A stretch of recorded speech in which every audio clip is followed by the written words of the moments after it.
اللہ سوال کرے گا میرے بندے ہم نے تجھے مسلمان بنایا، تجھے ایمان کی دولت دی، تجھے اسلام کی نعمت دی،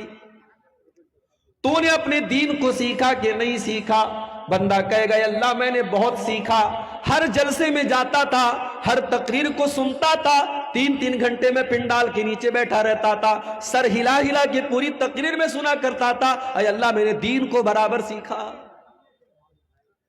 دوسرا سوال ہوگا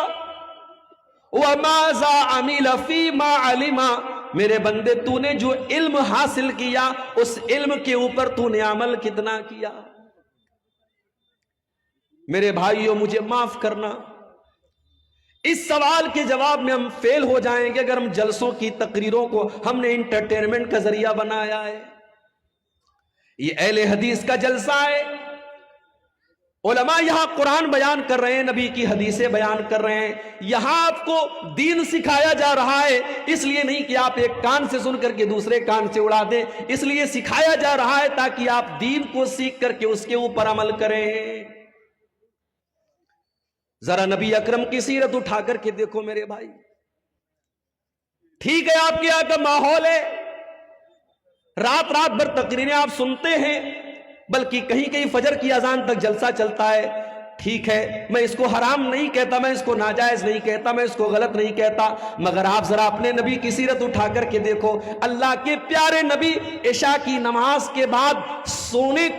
عشاء کی نماز کے بعد کوئی جاگتا رہے یا بات چیت کرتا رہے، اس کو اللہ کے نبی پسند نہیں کرتے تھے۔ حدیث کے الفاظ ہیں، حدیث کے الفاظ ہے کہ اللہ کے پیارے نبی عشاء کی نماز کے بعد بات چیت کرنے کو یا بلا وجہ جاگنے کو پسند نہیں کرتے تھے۔ اور اللہ کے رسول کے زمانے میں صحابہ کرام کا طریقہ کیا تھا؟ 2 گھنٹے کی تقریر نہیں ہوتی تھی ان کے دور میں، نہ صحابہ کے دور میں ہوتی تھی، نہ تابعین کے دور میں ہوتی تھی۔ ان کا طریقہ کیا تھا؟ ان کا انداز کیا تھا؟ عبداللہ ابن مسعود کہتے ہیں ہم اللہ کے نبی سے قرآن کی 10 آیتیں سیکھا کرتے تھے،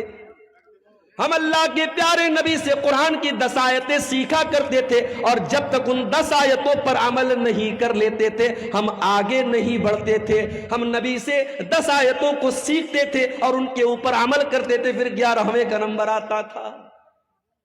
معاف کرنا میرے بھائی، ہماری کمی یہی ہے، اور پانی یہی پر مر رہا ہے، ہم سننے کے شوقین، عمل کرنے کے شوقین نہیں ہیں۔ دعا کرو اللہ نے جس طریقے سے ہمیں جلسوں میں جانے کا شوق دیا ہے، تقریروں کو سننے کا شوق دیا ہے، علماء سے محبت کا جذبہ دیا